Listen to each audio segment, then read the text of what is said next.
Hello friends, welcome to our channel subject clarity. आज हम लोग क्लास 9th की जो हमारी बुक है सप्लीमेंट्री बुक, उसका फर्स्ट चैप्टर हम करने वाले हैं। ठीक है, क्या नाम है इसका? The lost child.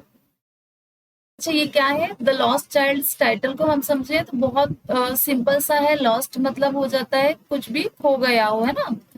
तो ऐसा बच्चा जो कि खो गया। अब ये चाइल्ड कहाँ पर खोया है, चलिए देखते हैं, और कैसे खोया है ये पूरी स्टोरी को हम इस चैप्टर के अंदर में समझेंगे, है ना। तो पहले समझने से पहले फटाफट से आप लोग इसे लाइक शेयर सब्सक्राइब कर दीजिए, ताकि अच्छे से अच्छे वीडियो आप तक जल्दी से जल्दी पहुंच सके। चलिए स्टार्ट करें स्टोरी को। A child goes to a fair with his parents. He is happy and excited and wants the sweets and toys displayed there, but his parents don't buy them for him. Why then does he refuse when someone else offers them to him? यानी एक बच्चा है, एक child की बात हुई है, तो अच्छा जनरली होता यही है कि कोई भी बच्चा डिमांड करता है तो किससे करता है? अपने पेरेंट्स से करता है। ऑब्वियस सी बात है कि बच्चा किससे डिमांड करेगा? पेरेंट्स से करेगा, या तो फादर से करेगा या फिर मदर से करेगा, दो ही लोगों से करेगा डिमांड। लेकिन अब क्या है, अगर कोई और ऑफर करे, समवन एल्स, माता पिता के अलावा, तो भी बच्चे ले लेते हैं। लेकिन इसमें थोड़ी सी कंडीशन अलग हो गई। वो कंडीशन क्या हुई कि जब दूसरे ने बच्चे को वो सारी चीजें ऑफर की, तो बच्चा उन्हें लेने के लिए, जिन चीजों के लिए वो ऑलरेडी डिमांड कर चुका था अपने पेरेंट्स से, इवन इंसिस्ट कर रहा था। इंसिस्ट मतलब जिद करना, है ना। जिन चीजों के लिए वो अपने पेरेंट्स से जिद कर रहा था, वही चीजें उसे कोई और प्रोवाइड कर रहा है, तो वो उन्हें मना कर देता है ना। ही रिफ्यूज दैम, लेने के लिए क्या कर रहा है? रिफ्यूज करना, मतलब मना कर देना, डिनाई कर देना। रिफ्यूज का मतलब क्या होता है? डिनाई करना या मना कर देना। तो ऐसा क्यों किया? क्यों उसने बाकी के लोग अगर दे रहे थे तो उन चीजों के लिए रिफ्यूज कर दिया, जबकि उन्हीं चीजों के लिए वो अपने पेरेंट्स से बार बार रिक्वेस्ट कर रहा था? क्या क्या डिमांड की थी उसने पेरेंट्स से? वो एक्साइटेड था स्वीट्स के लिए, टॉयज के लिए जो डिस्प्ले हो रहे थे वहां पर, है ना। And don't buy them for, but उसके पेरेंट्स ने उनके लिए, उसके लिए बाय नहीं किए, खरीदे नहीं। लेकिन जब किसी और ने ये ऑफर किए तो उस बच्चे ने निग्लेक्ट कर दिया उन चीजों को, मना कर दिया कि नहीं, मुझे ये सब कुछ नहीं चाहिए। तो चलिए स्टार्ट करें। It was the festival of spring from the विंट्री shades of narrow lens and एले immersed a gaily clad humanity. Some walked, some rode on horses, others sat, being carried in bamboo and bullock carts. One little boy ran between his father's legs, brimming over the life and laughter. यानी क्या था ये festival? किसका था? Spring season का festival था। चारों तरफ गैली, यानी क्या हो रही थी? जो लेन्स थी, जो नैरो लेन्स, नैरो मतलब छोटी छोटी सी, ऐसे पतली पतली सी जो गलियां होती हैं, वो नैरो लेन्स से होते हुए ये जो बच्चा है वो जा रहा है। ठीक है, विंट्री शेड्स में ये नैरो लेन जो है एमर्स कर रही है, यानी महक उठ रही है। क्लैड ह्यूमैनिटी, सम वॉक, कुछ लोग जा रहे हैं। कैसे जा रहे हैं? पैदल। वॉक का मतलब यहाँ पर क्या है? पैदल चलना, है ना। ऑन फुट, तो कुछ तो पैदल यात्रा कर रहे हैं, पैदल जा रहे हैं, और कुछ कैसे कर रहे हैं? सम रोड ऑन हॉर्सेस, कुछ लोग घोड़े से जा रहे हैं। Others sad being carried in bamboo and bullock carts, कुछ लोग, जो बुलक कार्ट्स होती है ना, जिसमें बुल यानी बैलों को बांधा जाता है, और पीछे एक ऐसे कार्ट टाइप की लगी रहती है गाड़ी, बैलगाड़ी या हॉर्स कार्ट जिसको हम बोलते हैं। आगे घोड़ा बंधा होता है, पीछे लकड़ी की ऐसे वुडन कार्ट लगी होती है, उसमें बैठ करके लोग जाया करते हैं ना। तो कुछ तो बुलक कार्ट में जा रहे थे, कुछ लोग हॉर्सेस पे, कुछ कैसे है, यानी कुछ पैदल जा रहे थे। वन लिटिल बॉय, इसी में छोटा सा बच्चा जो है ना, ran between his father's leg, brimming over with life and laughter. तो ये छोटा सा बच्चा अपने पेरेंट्स यानी फादर के लेग्स, यानी उनके बीच में से होता हुआ निकल रहा है। एंड ब्रिमिंग यानी पूरा फुल ऑफ, पूरी तरह से एनर्जी है, फुल ऑफ है। किससे? जॉय से, क्योंकि बहुत खुश है। लाइफ एंड लाफ्टर है उसके अंदर, खुशी है, लाइफ है, जीवन है, क्योंकि अभी इसके अंदर बहुत एनर्जी, बहुत पोटेंशियल है। और बच्चों पे कोई इतना स्ट्रेस भी नहीं होता, वो बहुत केयरलेस होते हैं। तो लाइफ एंड लाफ्टर यानी कि उसकी जो जिंदगी है वो बहुत खुशी और लाफ्टर से भरी हुई है ना। तो चलिए आगे देखते हैं। ये देखो, ये जो छोटा सा बच्चा है, ये दिख रहा है ना पिक्चर के अंदर, ये हमारा छोटा सा चाइल्ड है जो अपने पेरेंट्स के साथ, मदर फादर के साथ कहाँ आया है? फेयर में आया है, मेला घूमने आया है। जाते हैं ना ज्यादातर बच्चे, जब भी कहीं फेयर होता है तो बच्चों को बहुत एक्साइटमेंट होता है फेयर घूमने का। तो ये छोटा सा बच्चा भी फेयर घूमने के लिए अपने पेरेंट्स के साथ आया हुआ है। तो चलिए देखते हैं इसका एक्साइटमेंट और इसकी जर्नी फेयर की।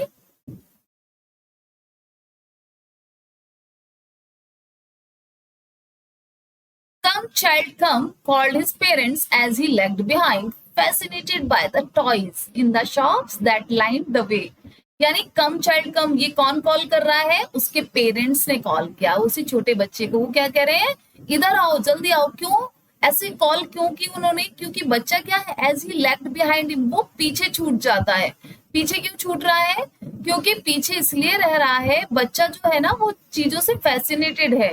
यानी उसे जो मेले के अंदर, फेयर के अंदर ये टॉयज दिख रहे हैं, शॉप्स दिख रहे हैं, ये जो लाइन साइड से लगाए रहते हैं ना, उनको देख करके वो फैसिनेटेड हो रहा है। वो उन्हें देखने के लिए वहां पर रुक जाता है, जबकि पेरेंट्स आगे निकल जाते हैं तो वो वहां से उसको आवाज देते हैं, कम चाइल्ड कम, यानी पीछे मत रहो, साथ में चलो, है ना। तो इस तरीके से उसके पेरेंट्स उसको एड्रेस करें। ही हurried towards his parents, his fate obedient to their call, his eyes still lingering on the receding toys as he came to where they had stopped to wait for him. He could not suppress the desire of his heart, even though he knew the old cold stare of refusal in their eyes. छोटा बच्चा है, तो उस जैसे ही parents की call आई, his feet obedient, तो उसके पैर ओबीडियंट, ओबीडियंट मतलब उसके पेरेंट्स की कॉल को फॉलो करने लगे, यानी उसने उनकी बात मानी और वो आगे जाने लगा। लेकिन हिज आईज स्टिल लिंगरिंग, उसकी जो आंखें थी वो अभी भी लिंगरिंग, यानी लालच से देख रही थी क्या? रिसीडिंग टॉयज, वहां पे टॉयज रखे हुए थे उनको। As he came to where, जहां से वो आया था वहां के टॉयज वो देख रही थी। And had stop to wait for him, और वो क्या चाहता था कि उसके पेरेंट्स वहां रुके और उसके लिए वेट करें और वो उन्हें देखें। He could not suppress the desire, वो अपने डिजायर को सप्रेस करना मतलब होता है दबाना, है ना। तो वो अपने डिजायर को सप्रेस नहीं करना चाहता, तो उसका हार्ट जो है, उसका मन जो है वो टॉयज को देखकर काफी फैसिनेटेड था, यानी उसको बहुत ज्यादा वो अट्रैक्ट कर रहे थे। लेकिन क्या हो रहा था कि इसके बाद भी उसके पेरेंट्स की कॉल की बात वो क्या हो गया, आगे बढ़ गया ना। Though he well knew the old cold stare of refusal in their eyes, फिर उसने डिमांड की, और लेकिन क्या हुआ कि उसके पेरेंट्स की कोल्ड स्टेयर ऑफ रिफ्यूजल, वो समझ गया कि उसके पेरेंट्स उसके लिए वो चीज नहीं लेंगे, बाय नहीं करेंगे। उनकी आंख में उसे वो रिफ्यूजल दिख गया। I want that toy, he pleaded, फिर भी ये सब कुछ जानते हुए भी उससे प्लीडेड, प्लीडेड का मतलब होता है रिक्वेस्ट करना, उसने रिक्वेस्ट की। किससे की? बच्चा अपने पेरेंट्स से ही मांगेगा, तो उसने अपने पेरेंट्स से बोला कि मुझे वो टॉय चाहिए। His father looked at him red eyed, उसे पहले से पता था ना कोल्ड स्टेयर ऑफ रिफ्यूजल, क्योंकि उसने उनकी आंखों में देख लिया था कि उसके पेरेंट्स नहीं लेंगे। तो उसके पेरेंट ने उसे कैसे देखा, उसके फादर ने? Looked at him red eyed, red eyed का मतलब है थोड़ा सा एंगर के साथ, गुस्से के साथ, कि नहीं वो नहीं खरीदेंगे। In his familiar tyrants way, his mother melted by the free spirit of the day was tender and giving him her finger to hold, said, look child, what is before you. अब क्या हुआ कि ठीक है, parents ने में से father ने तो गुस्सा कर दिया, लेकिन माँ थोड़ी सी हमेशा टेंडर हार्ट होती है, जेंटल होती है, काइंड होती है, तो वो बच्चे को ज्यादा सपोर्ट थोड़ा सा करती है पोलाइटली। तो उसकी माँ ने क्या किया, उस चीज को समझते हुए उसको क्या बोला, उसको अपनी उंगली दी, फिंगर की, कि आओ मेरी उंगली पकड़ लो, कहीं खो मत जाना, है ना, क्योंकि रश चल रहा है ना।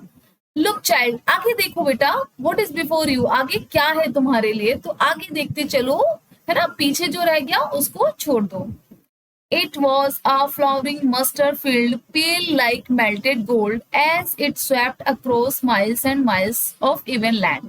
अब आगे जब बढ़े तो वहां पर मस्टर्ड फील्ड थी। मस्टर्ड फील्ड क्या मतलब होता है? सरसों के खेत, जहां पर कैसे पीले पीले फूल लगे हुए थे, ठीक है। तो मस्टर्ड फील्ड में वो क्या कर रहा था, पेल लाइक मेल्टेड गोल्ड, कैसे होते हैं वो, येलो कलर के होते, तो वो ऐसे लग रहे थे, सरसों के वो जो फूल थे कैसे लग रहे थे, येलोइश, जैसे वो गोल्ड वहां पर मेल्ट करके किसी ने पिघला कर डाल दिया हो।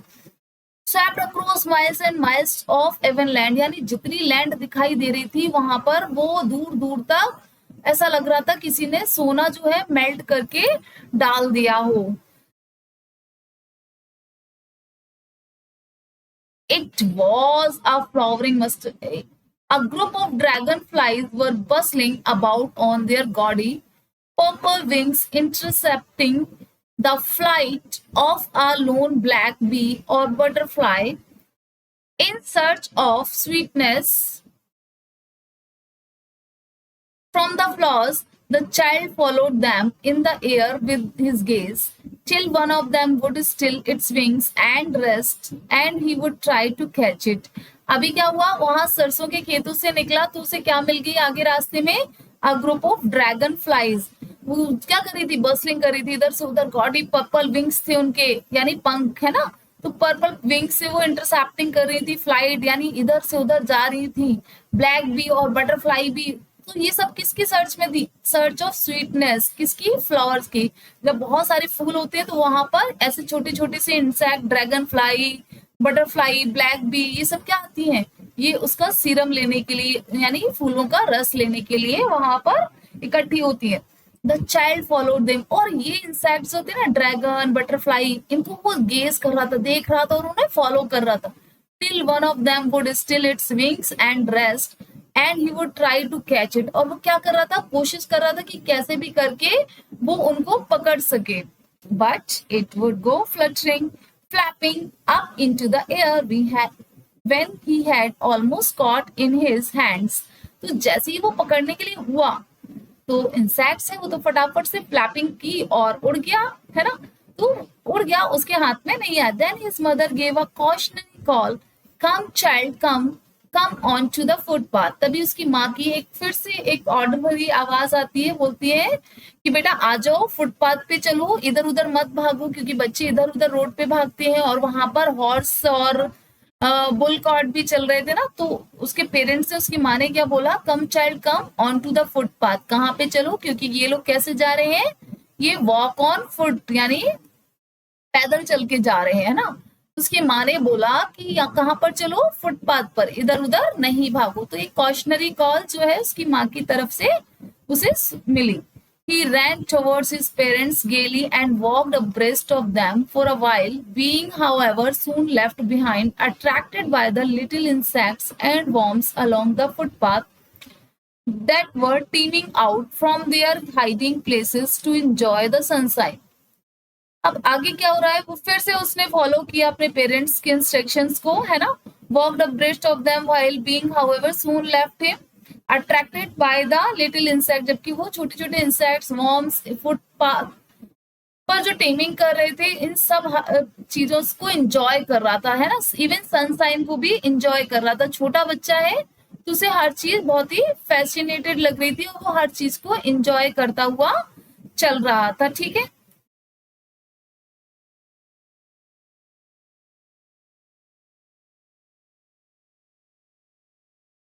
he ran towards his parents, sorry ये हो गया, come child come, his parents called from the shade of a grove where they had seated themselves on the edge of a well. He ran towards them, फिर उसके parents ने उसको call किया क्योंकि वो फिर से पीछे रह गया इन सारे फैसिनेशन के चक्कर में, उन सब चीजों से फैसिनेटेड हो रहा था, अट्रैक्ट हो रहा था. फिर उसके पेरेंट्स का कॉल आया कि उनके साथ आ जाए ना, तो वो फिर से दौड़ करके उनको ज्वाइन करता है. A shower of young flowers fell upon the child as he entered the grove. तभी जैसे ही वो ग्रोव में एंटर्ड होता है तो अ यंग फ्लावर्स फेल, यानी शावर ऑफ यंग, वहां बहुत सारे फूल छोटे छोटे लगे हुए थे जो उसके ऊपर ऐसा लगा शावर हुए, यानी उसके ऊपर गिरे. And forgetting his parents he began to gather the raining petals in his hands, but lo he heard the cooing of ducks and ran towards his parents shouting, the dove, the raining petals dropped from him forgotten hands. अभी क्या हुआ, जैसे ही वो Grove में से निकला, अभी क्योंकि ये लोग रास्ते में है, मेला पहुंचे नहीं है, ये लोग रास्ते से जा रहे हैं, तो तभी उससे क्या हुआ, फॉरगेटिंग हिज पेरेंट्स, वो अपने पेरेंट्स को भूल गया. ही बिगेन टुगेदर, फिर से क्या देखने लगा, रेनिंग पेटल्स को अपने हाथ में लेने की कोशिश करने लगा. एंड ही हर्ड, उसने सुना क्या, कूइंग ऑफ डव, वहां पे जो डव थी उनकी कूइंग, उनका साउंड सुना, ठीक है। And ran towards his parents shouting, ठीक है। फिर उसने उनके पेरेंट्स की भी शाउट दी थी, वो the Dove the raining petals dropped from his forgotten health hands. अब वो अपने पेरेंट्स को शाउट करके बताने लगा, देखो डव है, डव है। छोटे बच्चे करते हैं ना, से कोई नई सी चीज देखते हैं और एक्साइटमेंट से बोलते, देखो वो जा रहा है, वो जा रहा है, डव है ना। तो ऐसे वो अपने पेरेंट्स का जो हैंड्स था उसको भूल गया, वो छूट गए उसके हाथ से, और रनिंग पेटल्स को पकड़ने के चक्कर में, है ना। Come, child, come, they called to the child who had now gone running in the wild capers.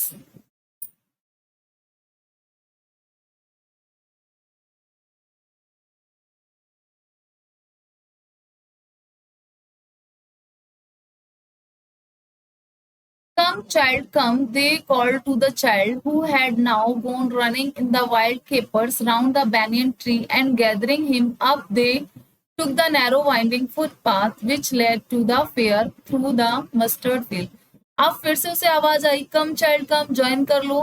They call to the child, उनके पेरेंट्स ने उसे बुलाया। Who had now gone running in wild caper, जो किसके पीछे भाग रहा था, जो वाइल्ड कैपर्स थे, छोटे छोटे इंसेक्ट्स, उनके पीछे। The banyan tree and gathering him up, they took the narrow, फिर उन्होंने पेरेंट्स को ने उसको लिया और कहाँ से निकले, नैरो वाइंडिंग पाथ, छोटा सा जो रास्ता था, जो किससे कवर्ड था, वाइंडिंग पाथ, मतलब ऐसे जो रास्ता जाता है, इसकी इस साइड भी कुछ जो मस्टर्ड फील्ड थी, और दोनों साइड पे ये देखो मस्टर्ड फील्ड जो है वो ग्रो हो रही है चारों तरफ। तो इसके बीच में से एक छोटा सा नैरो सा रास्ता है, उसको, उस रास्ते से उस बच्चे को वो ले जा रहे थे, ठीक है। चलिए बाकी का हम नेक्स्ट वीडियो में देखेंगे। So please be connected. Thank you, have a nice day. Please like, share and subscribe.